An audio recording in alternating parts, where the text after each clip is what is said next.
Calling the meeting to order, and it would be great to see everyone if possible. I love seeing your happy little faces. It helps me kick off the weekend. So thank you for that. If you're comfortable with it, because it helps us with a sense of safety, I think. So nice to see you. Alyssa showed up. Aurelia. Oh, this is Alexa. Wonderful. Great to see you guys. We do want to know more about you. So you know how we do that demo sheet every week? Well, I have great news, and that is that it's going to be a one-time deal now. Some people have already filled out this member questionnaire. The awesome part is it's a one and done. You'll never have to do it again. What I'm doing, what do they call this when you're on stage and you're just stretching so that people can be going to the link and filling out? I'm not going to say anything really compelling or important for the next 30 seconds because that's going to give you a chance to go to that link and fill out. It's pretty much the same questions we always get.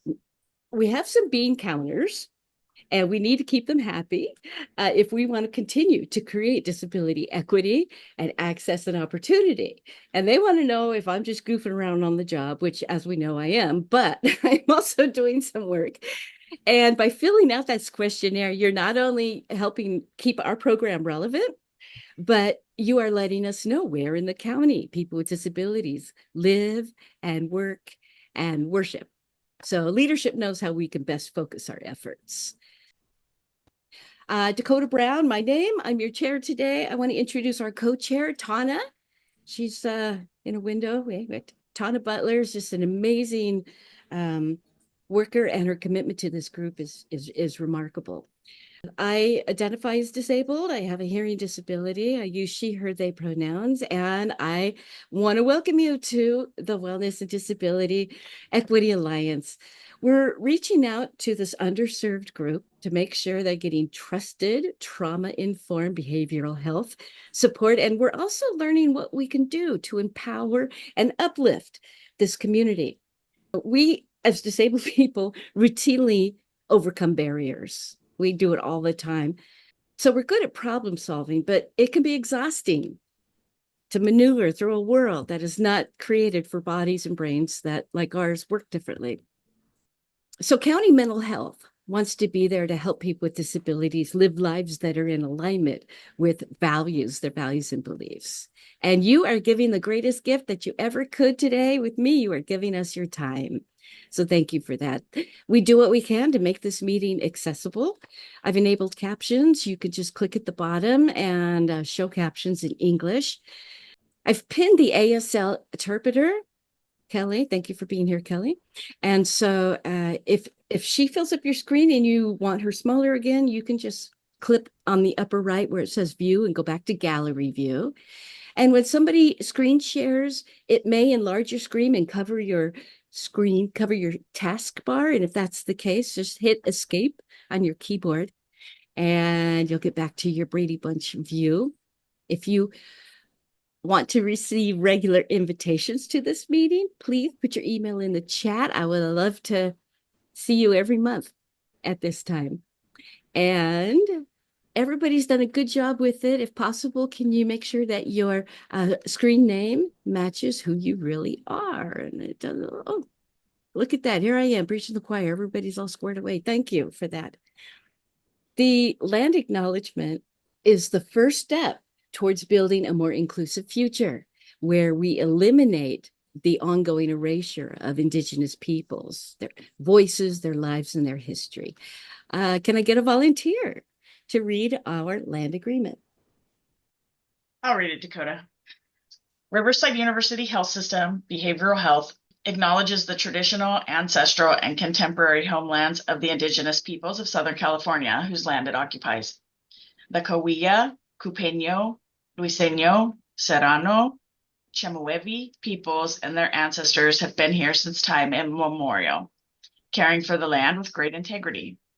The first peoples honored the earth, animal and plant beings, the water, and all peoples that lived here.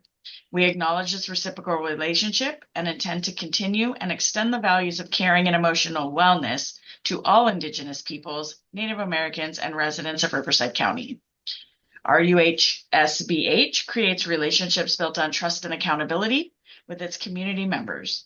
With this land acknowledgement, Riverside University Health System Behavioral Health commits to be respectful to and mindful of tribal sovereignty, culture, and beliefs of the indigenous peoples of this land. Thank you so much, Missy. That was beautifully done. One thing I want to mention is this Philippine American Intercultural School. They're doing a big weekend, not this weekend, but next weekend.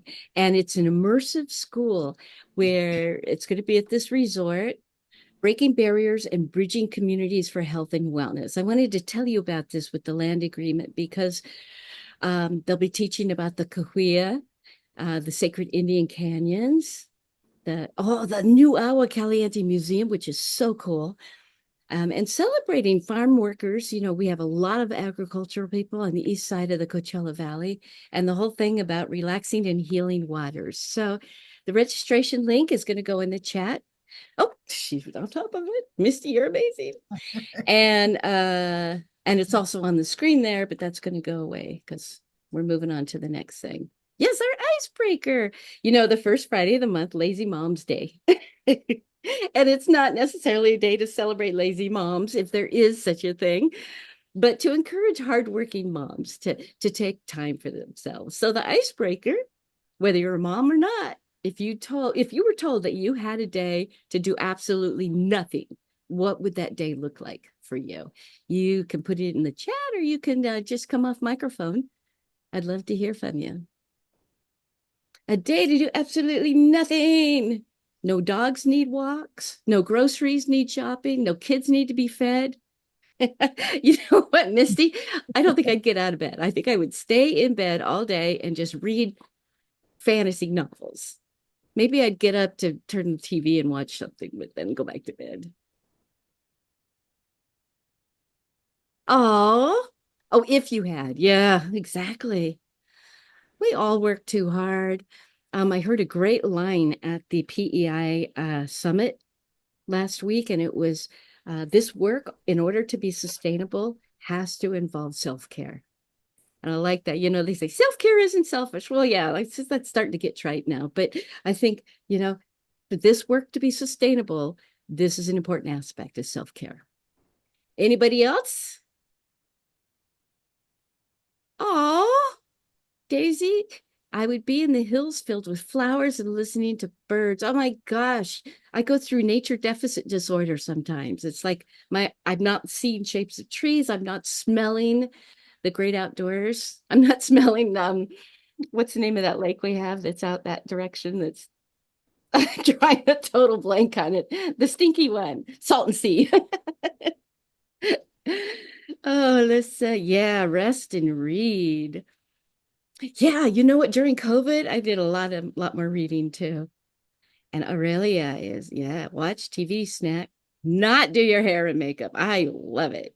I'm with you on that, sister. Gloria, sit back and rest. Oh, Gloria's got the poker app. You guys watch out. Okay. Anybody want to come off mic? If I had the day off, I would spend it out in the community helping others. But what would you really do? No, I'm just kidding. That's what I was going to do, Dakota. You guys, as you'll get to know Tana more and more, you're going to know how she is such a giver. Oh, I always like to be by the pool, Mari. The only problem is out here in the desert, they don't need to heat the pool, obviously, but they don't have it cold enough. So you get in the pool and it's like stepping into the bathtub. And it's already, 107. So, all right. Well, those answers can continue to trickle in while we move on to community agreements. I wanted to be safe here so that you can give your input. This meeting isn't my meeting, it's our meeting. It's your meeting. And I love it when people speak up. I value your input. So we want to keep this space safe, making sure inclusion is a priority. Take space, make space. We don't judge. Take care of your needs. If you're feeling triggered or activated by something, take care of yourself, however that looks like. It might be stepping away, or it might be doing one of Dr. Jen's little comforting gestures, crossing your arms and tapping. I'll let you make that decision about how you're going to do your self-soothing. We do record the meetings for accessibility, and I am glad I do the editing myself. If you say something you feel vulnerable and you don't want it to go into the recording, let me know, and I'll make sure it is not included. If the meeting gets disrupted, for example, if I accidentally hit exit meeting and y'all get raptured, we're going to touch base via email and decide communicate on how we're going to proceed. And we don't have AI here because we want people to be living and engaging with us in this space. As always, it's a living document, so we can change, add, subtract as things come up for us. Once again, your meeting. I want to hear from you. Approving the minutes. So let's go ahead. I'm going to share. So first, here's the attendance.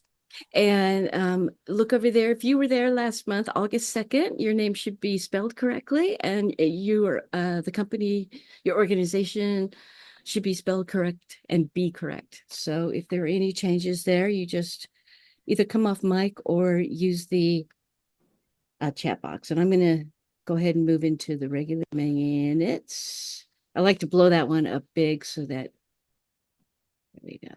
So you can see it on a screen share. So I will just scroll down here and you can let me know if I'm going too slow or too big, too fast. Oh, it was National Happiness Month. That's right. That gave us a good start to the meeting, talking about what makes you happy. Blind Support Services had a great presentation. We learned about some of their assistance with traveling for low and no vision folks. We talked about the American Immersion School. Oh, by the way, tonight they're doing the orientation for that. It's not too late if you want to join us for a weekend in the spa, learning about Cahuilla and farm workers. You all voted to sponsor the Inland Coalition on Aging Conference for $1,000, and they're delighted that we did that, and we all are invited to attend the conference, and I'll cover that later. We played that No Country for Old People trailer. We shorten these meetings to an hour. I don't want to talk fast, but I also want to keep the meeting going because I know you want to get started with your weekend. And we had some great announcements. I'm so sorry I couldn't be at the UCPIE open house ribbon cutting. I was in the Pacific Northwest getting my toe broken. And the meeting got posted right after the meeting. Are there any changes in the minutes? In that case, can I have somebody move that we approve the minutes as they stand? I approve. Was that Tana? Second it. Okay, Tana moves to approve and Will seconded. Thank you so much. I wanted to just mention the Paralympics, which are wrapping up. They take place the 2 weeks following the Olympics, and they're wrapping up on Sunday. So I'm going to put into the chat, Misty Will, if you want to watch, NBC's got the rights for the Paralympics, so they're on NBC and Peacock. But I do have a video I want to play for you. This is 3 minutes.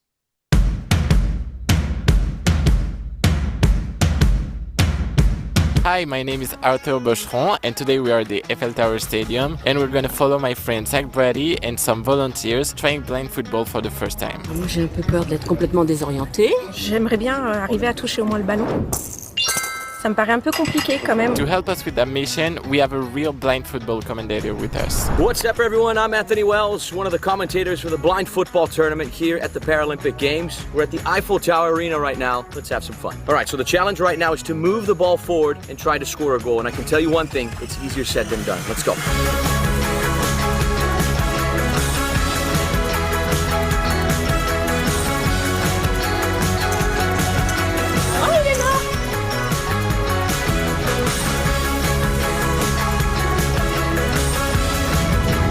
It's a penalty kick shootout to determine who's going to win the Paralympic Games. Poteau droit. Poteau gauche.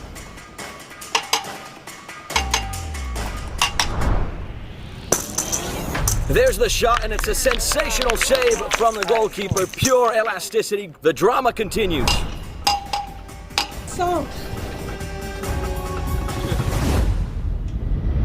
There's the shot. It's a sensational goal.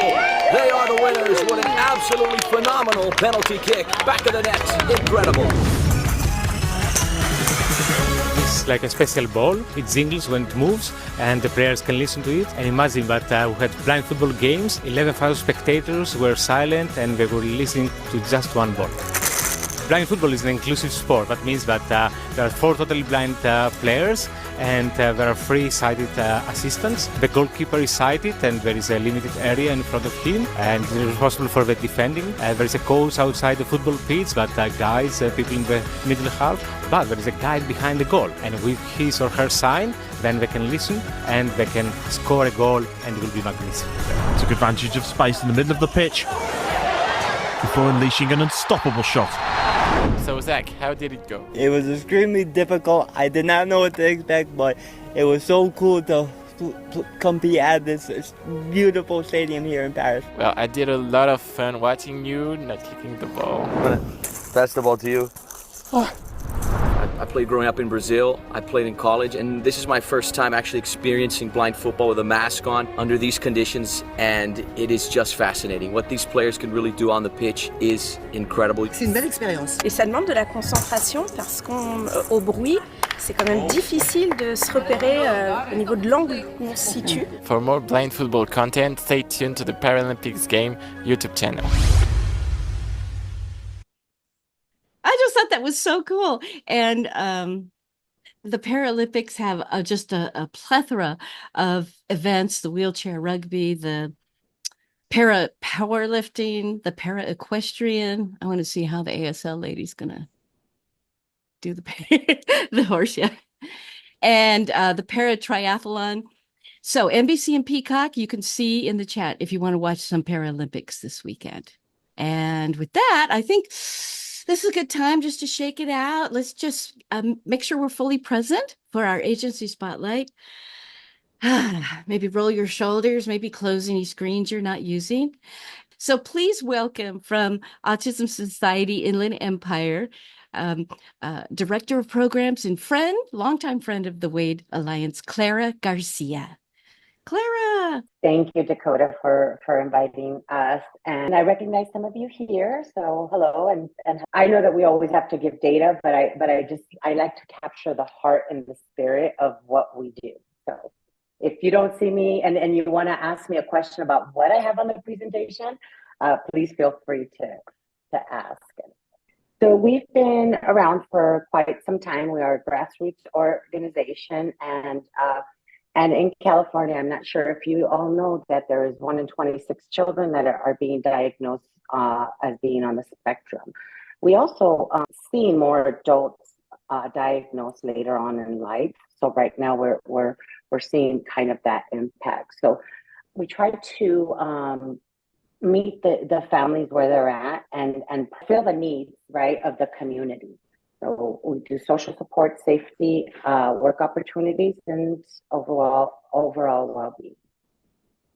32,000 people that we served last year in different areas, right? And I always talk about houses, how we have different houses. We have education workshops, seminars. We provide advocacy programs and events, support, resources and referrals, and special initiatives like our law enforcement, safety, and leadership classes, as well as employment. We are trying to drive that bus because the percentage of people with disabilities that are employed or autism is like really super low, about 15%. So you can see we have grown as an organization, right? This is in 2019, and this was last year. We're almost at 8,000 people that we have given resources to. We do a lot of helping with system navigations, and when we talk about systems, we're talking about healthcare, school districts, regional center, all those kind of things. We also have a resource library that's really awesome, and I mean, just any kind of resources that you would need doctors, therapy, social recreation. We have a lot of toolkits, right? We have a bullying prevention toolkit for those of you who work with children. We have an autism awareness bubble campaign. Bubbles of kindness is what we call it. So let me go to the next one. So you know how earlier I was talking about we're seeing a lot of adults diagnosed later on in life. We have an awesome group that that is led by a neurodivergent MFT herself. She's on the spectrum, and she self discloses and runs that group. So that's a pretty awesome one. We have other support groups that we also have for parents and family members. So in 2023, you know, we see the same growth, and we talk about growth because then as we expose ourselves, or our brand, our name gets known, we develop new relationships, people start referring them to us, and so our audience gets bigger, and we can provide more. The need is bigger, right? And we can provide more services to families. So we have awesome events like the Cove. We just had the Cove Water Park, and it's awesome seeing all the families, and so touching to be able to see them year after year. And it's like, hey, thank you. The one thing that I love about every event is that people say, thank you for providing a safe space for our families. We can come out and practice and see if this is something that we can do. And it's every year or every event, I get one or two families that come and say that, and I'm like, oh my gosh, like that's what we love to do. That's our passion, right? I've got kiddos on the spectrum. I've been there, but it's so touching to have families say that to us, because it's good, right? That we're doing that work. And you know, that's just my favorite part of it all. We provide the bedtime stories. Some of these are virtual, right? Bedtime stories, online art class. We have jump nights. We try to diversify, since we all of us, we're a staff of 13 now. We all work remotely, so we try to ensure that there's different programs in different areas. So, you know, we try new things, and especially if there's a need and families are really asking for things, we try to meet those things, you know, of course, logistically, or if it can't happen, we won't, you know, do it, but we try to ensure that we cover the bases. Or the other lovely thing that we do is that we also can train social rec centers or people that want to include our families. We really try to push that out. If you want to include our families, we will go in and do some sensory training and do like how you can best accommodate your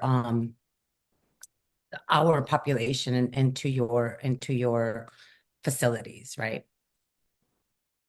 So education and outreach, you know, this is just kind of all about what we're doing. This is currently what's going on with our young adults right now.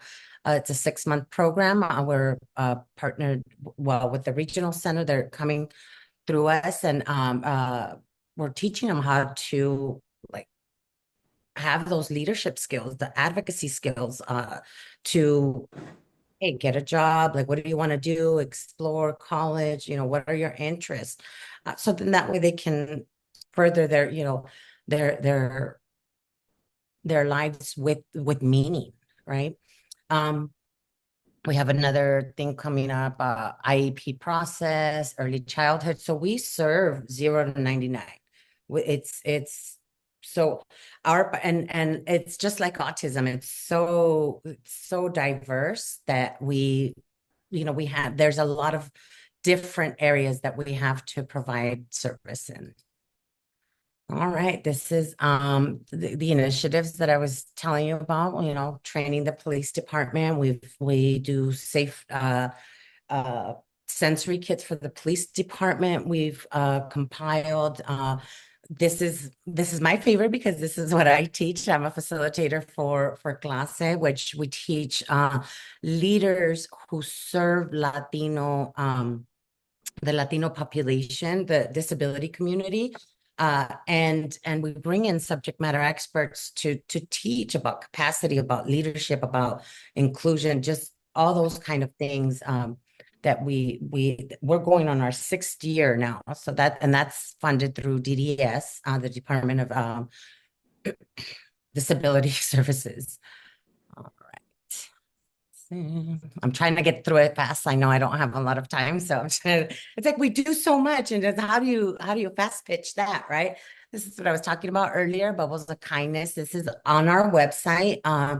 And if there's teachers or anyone that ever asks, hey, is there kind of a campaign of anything that we can do during the month of April, right? We gear them towards that because it also has like kind of like a tutorial or like it's a teacher plan already written out for the classroom. It's got all that in there so that they don't have to hardly do anything. All they have to do is print out some flyers, and they can just implement it. And it doesn't cost anything much, or it doesn't take a whole lot of work. So we in the Coachella Valley area, we have Color the Spectrum. That's going to happen. It's already scheduled for the first week of April. We have our awesome walk that we do in April as well, and then in Coachella Valley we will have another walk in October 26th. So, and we have 2 walks because it's a different area, right? People, I know that sometimes Coachella Valley feels like it's like a different world, right? Because you go over there and it looks different, and we try to be as inclusive as we can, but we also know that it's a tight-knit community, and we would love to continue to serve that area as well. So there we go. And this is the part where I kind of just wanted to talk to as well. Comorbidity exists with autism, cerebral palsy, epilepsy. And then when we're talking about mental health, it's like anxiety, depression, and I'm not going to preach to the choir about the suicide rates are super high. Number 1 in autism, the cause of death in autism is drowning, but the 3rd is suicide. So these are, it's difficult. And when Dakota sent me the invite for this and wanted to talk a little bit about mental health, I think that mental health and the behavioral health department and so we're talking about different entities, right? And I know this is being recorded, so I'm gonna speak lightly. Sometimes when there's behavioral, right, or mental health and autism, it's hard to serve that population because it's like, what do you treat first, right? And which is the most prevalent, and getting subject matter experts on, let's say, if you have an MFT or a psychologist, they have to be well versed in what autism looks like. Why? Because some of those symptoms and some of those behaviors could present as a mental health disorder as opposed to autism, right? And seeing some of those behaviors like that anxiety and instead of quelling everything with a diagnosis of a disorder or anything like that, then I think that's the place where we're trying to ensure that our experts are more versed. But we have experts that have psychologists, psychiatrists, therapists on our website and our resource page that have experience or have some expertise in both. My kiddo is an example. She goes to therapy, right? And one of the things and she's on the spectrum. And one of the things that I asked is does your person have some experience in in treating someone with autism. And please be sure, because you want to make sure that they're not seeing just behaviors. They're not seeing, you want to make sure that they're seeing their the appropriate person, right? And I have permission to share from her. So I just want to disclose that. All right. And I think that is all I know. I try to share a lot of information. Sometimes we do a lot and we want to, talk about it all. But if I missed anything or if you have any questions for me, please feel free to. I will stop sharing and I'll share the contact information after. Yeah, Misty just put in the chat the main autism.org and then your email. And I think that your phone number is the 6922. Is that Yes. your direct? Okay. Mm-hmm. So we've got that. Not my direct, it's the office, yeah. Oh, to the office. Okay, that's good though. I've been to several of their walks. They are awesome. Thank you. And they're so amazing. And I attend the later diagnosis meeting or group. And that's awesome too. It is ran by Jamie. And she's really good at what she does. And she tries to include everybody in the short time that she has. Sometimes it's hard. But yeah, you guys should come on and try it out. Me being autistic and knowing Clara. They put on great events.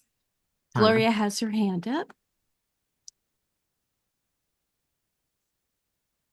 So I think it would be nice to add like a language specialist as well, because with autism, they have their own preferred language, but it's so diverse.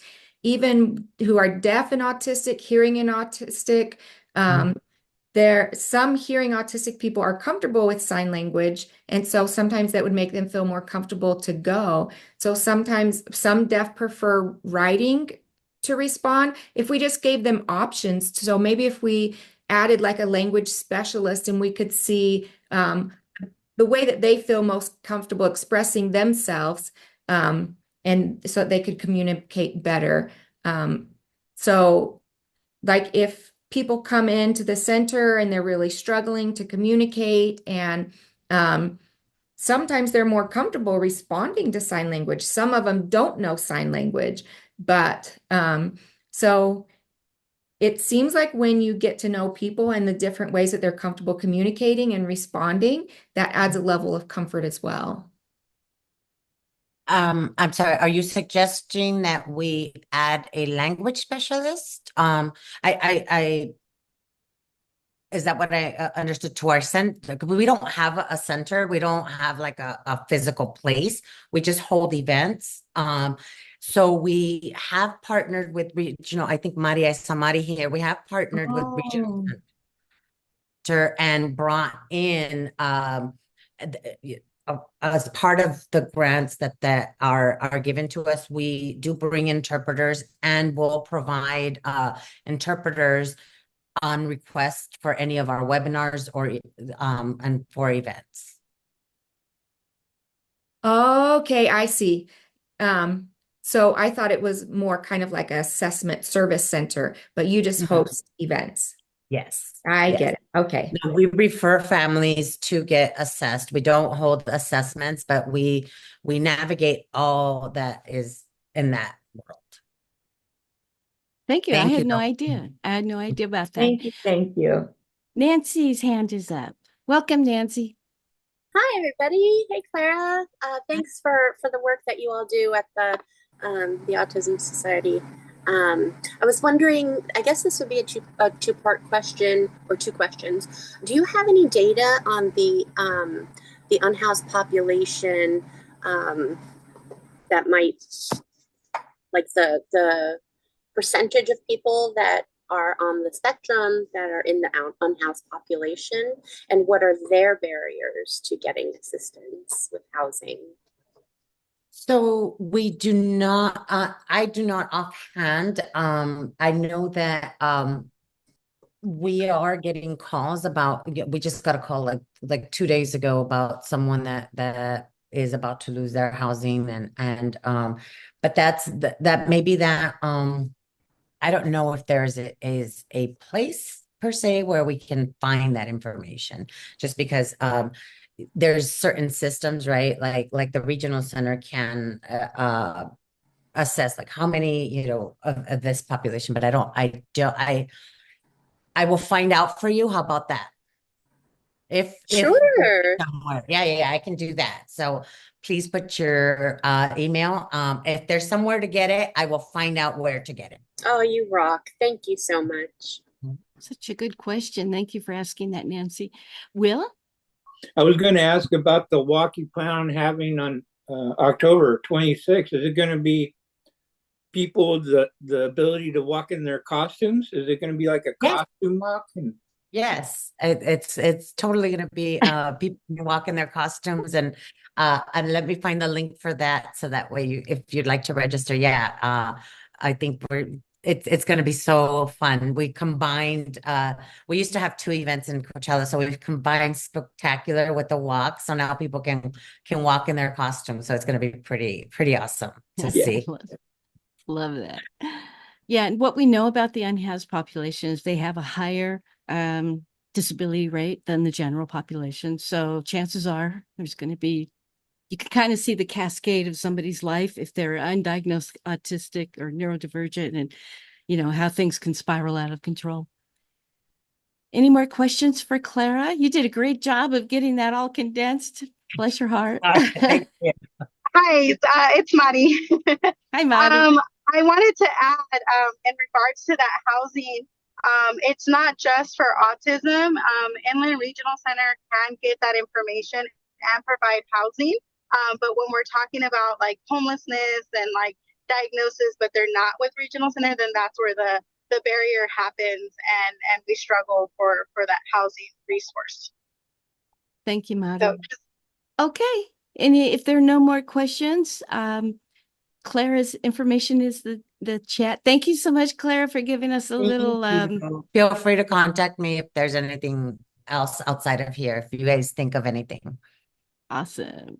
I want to move on to some unfinished business. And, you know, last month, you all voted to sponsor the Inland Coalition on Aging Master Plan for Aging Conference on the Road to Aging Well. And because of that, we got a note from let me find it here. ICA. It says, please have every interested Wade member register to attend so we can count them and have their selected meal option. So once again, September 27th, 9 a.m. to 2 p.m. It's in Rancho Cucamonga, which if I'm getting there from the desert, you could probably get there. And I think I'll be bringing Will and Nancy with me. So yeah, so you guys get signed up. And Misty just put the registration link in the chat. And I did want to mention that we attended the PEI Yearly Summit, and all the CCLs were on hand. We did a panel discussion, and there's questions about how providers can make their services more accessible to the certain underrepresented cultures, including people with disabilities. We answered questions about what values people with disabilities hold and how providers can build engagement. And all the cultural liaisons do trainings around this. So if your organization wants to get up to speed on cultural etiquette issues, and it doesn't just have to be disabilities, any minor or cultural minority that we represent, I will get you in touch with them. Misty. Dakota, you can go ahead and remove the spotlight from Clara.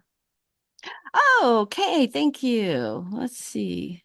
Oh, I want to tell you about the playground tonight. It's a grand opening in Rancho Cucamonga of the new inclusive playground. It's not just a ribbon cutting. They're celebrating innovation, inclusivity, community support, and you don't have to RSVP, and they have light refreshments provided. And if you want to learn more about the inclusive playground, in the chat is the link for Rancho Cucamonga or Rancho Cucamonga.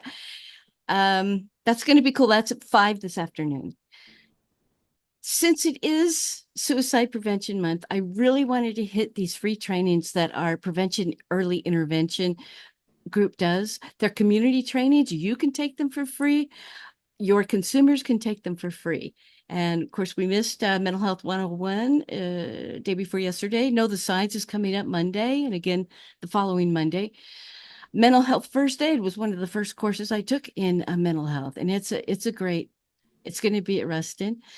Self-care and wellness. I love this one, and building resiliency and understanding trauma. There's a lot there about how a little bit of stress is a good thing.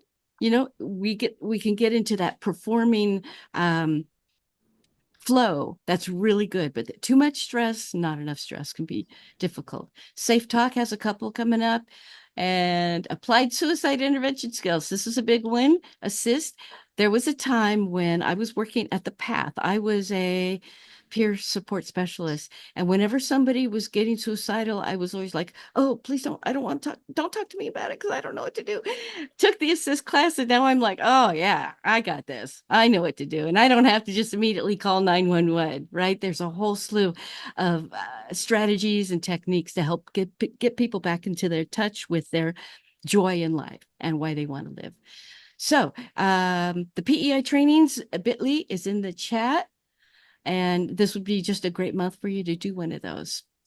Want to mention also the mobile clinic is going to be all over the place in September.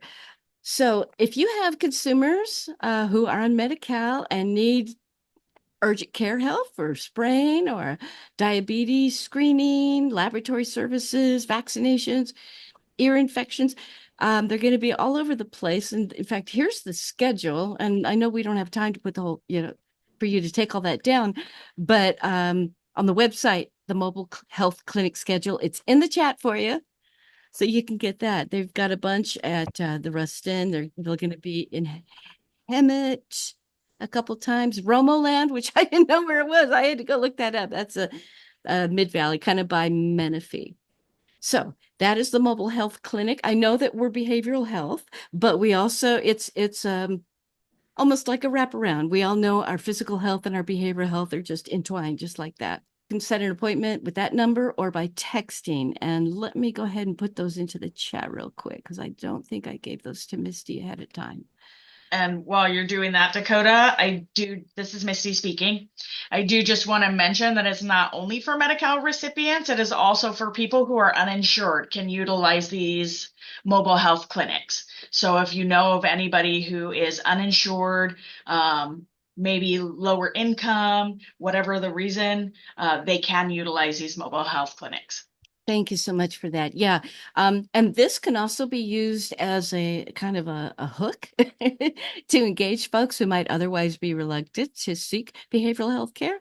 Let them come in the mobile clinic and see how friendly everybody is and that there's no stigma to taking care of yourself.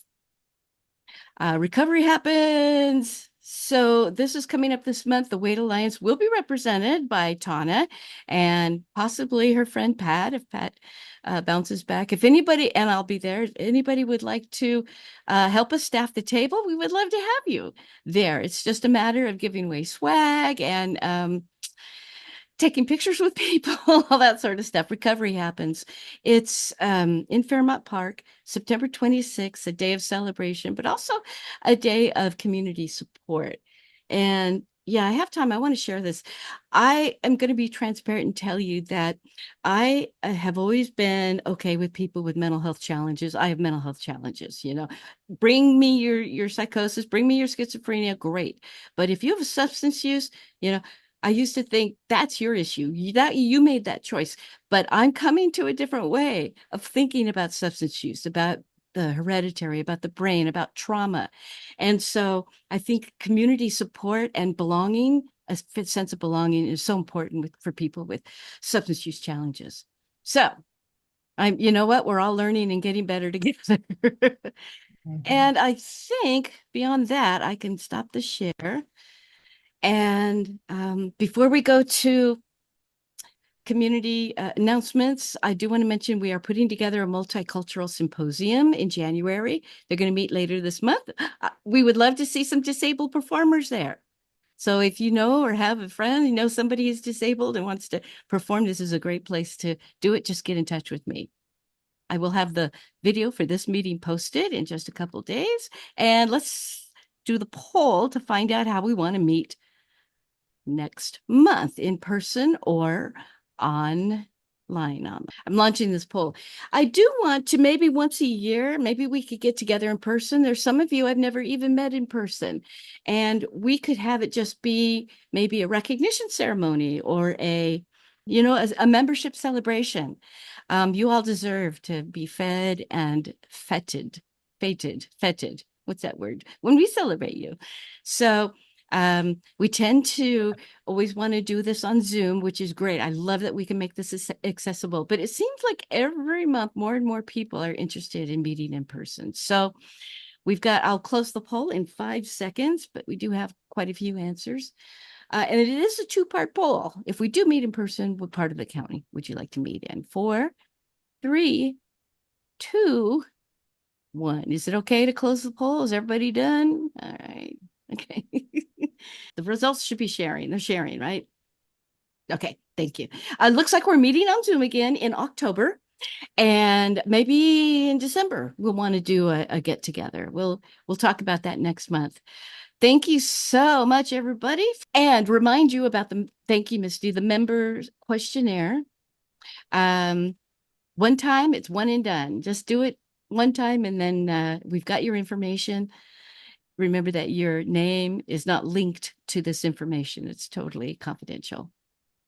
I think we can open the roundtable. Does anybody have any announcements? Upcoming events, open houses, ribbon cuttings, accessible playgrounds? Alyssa, what do you got for us today? Yeah, so I don't see Variety Children's Charity here of the Desert here, but we are partnering with them. United Cerebral Palsy of the Inland Empire is partnering with Variety for their annual Fall Carnival and Resource Fair. Usually they do it at their office in the parking lot. This year it is going to be at the new center stage in India. We are seeking local nonprofit organizations who are interested in having a booth at the Fall Carnival and Resource Fair. We would love to have local partners who provide free programs and services for children and young adults in the Coachella Valley. It will be on Saturday, October 19th from 9 to 12. I know there's a couple things going on that same day, so we are competing with a few things, but it should be a lot of fun. We're going to have face painting, animal balloon making, a clown will be there, a ton of adaptive things going on, yoga, karate, dancing, games, cotton candy, popcorn, all the fun stuff. So please let me know if you are interested in either bringing families. It is a free event. I don't believe you have to RSVP for it in advance, but more importantly, let me know if you are interested in having a booth there. So, yeah, Alyssa, I can we will make share the flyer. Yeah, can we make sure that your email is in the chat? Yes, I will put it in the chat right now. People can grab you. Wonderful. And if there is a flyer, you can post it yourself on our shared drive and people can download it. So Okay. Awesome. Thank you. So the shared drive. Oh, nice. Nice. Yes, Gloria, I figured you were going to talk about this. Gloria, why don't you share? So we have 2 events. September 14th, the kickoff is a Deaf Festival at downtown Riverside. And that will be Saturday, September 14th. And it will be the big 25-year anniversary. The second thing is the Chili Open House, September 27th on a Friday. So we'll be sending out a flyer so that you can share that. So come visit us.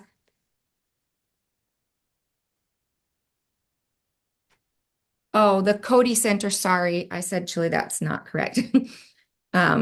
Yeah, so the Cody Center, we'll be having an open house there. So come see us, learn more about the services and what we do there.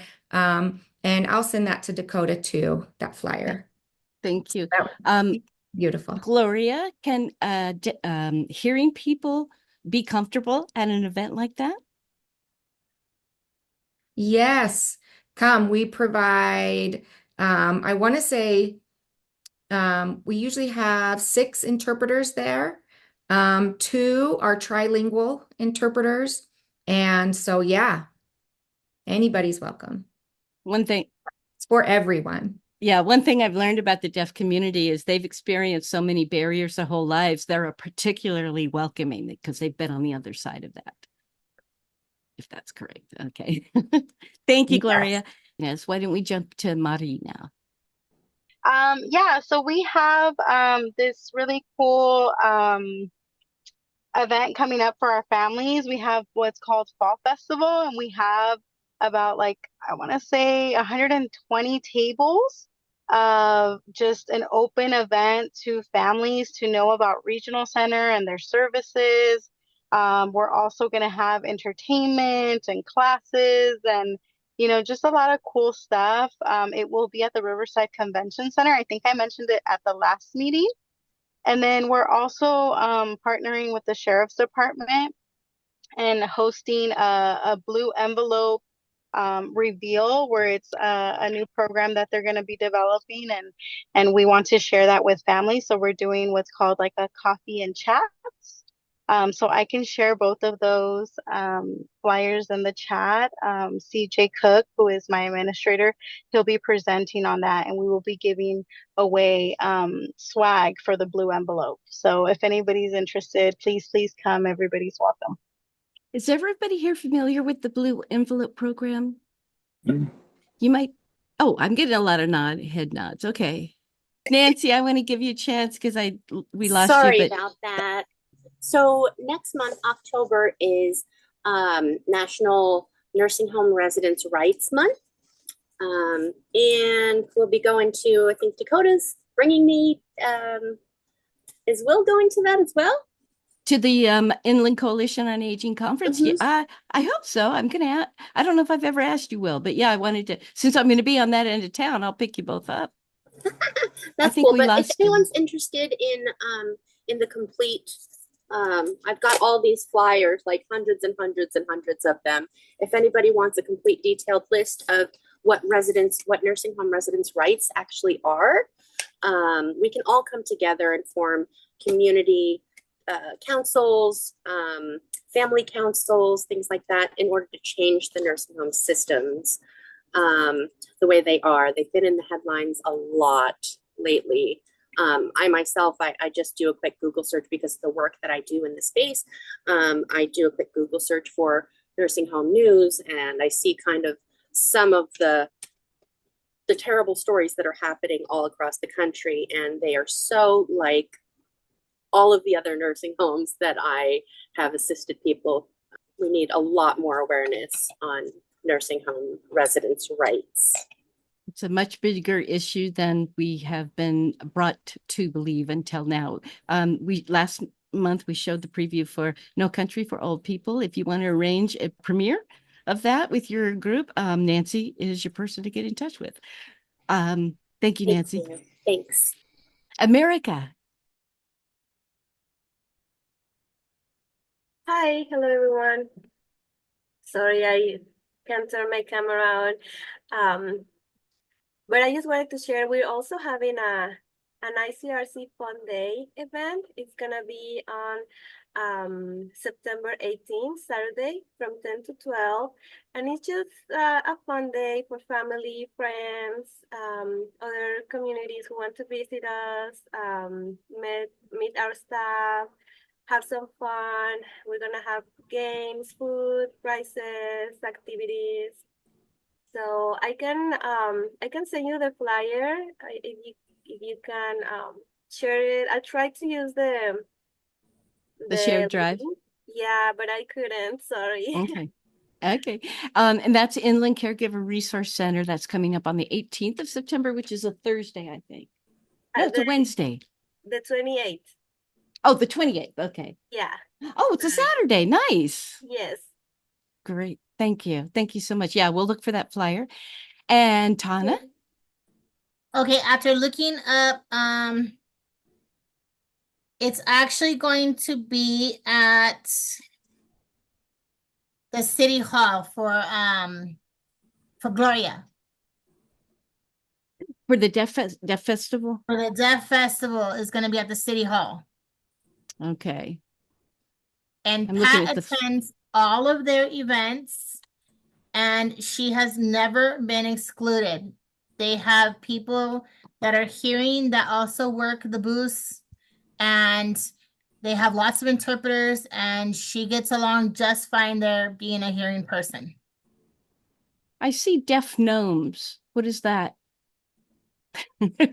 On the flyer, it says deaf gnomes. Yeah, they have a game for the kids where they go around and they have little gnomes at That's right. different exhibitor booths, and they win a prize if they find all the gnomes.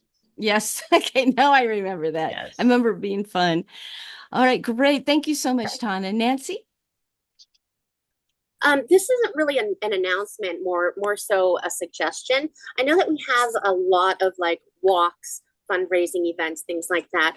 I just saw in the news that that there's someone in Illinois who's actually able to participate in a walk for charity in a pool. And so she's fundraising for people who can actually participate and water walk. Is he making circles around the pool? Mm-hmm. Yeah. And I just thought that was such an incredible way to include people who are not necessarily in a wheelchair, but can easily participate and help fundraise, and also draw media attention for sure. Yeah. I have to tell you then, there's a guy in Scotland who built something called a pedal paddle, and it's a bicycle that's amphibious because it's like a canoe bicycle, and he's going around Scotland raising money for prosthetic limbs for kids. So that's it. You just reminded me of that. The more odd the fundraiser, the more it catches your attention. So that's cool. All right, are we done? I think hands are all done. Thank you for bearing with me for being a little long today. I so appreciate seeing everybody. The Google Docs is in the chat. And if you go to the chat, let me see if you can save the chat. I'll send out an email with all the information. Okay, thank you so much for spending time with us today. We'll have a wonderful weekend. Try to stay cool and eat your popsicles. Thank you, everyone. Have a good afternoon. Bye-bye. Thanks. Thank you, everyone.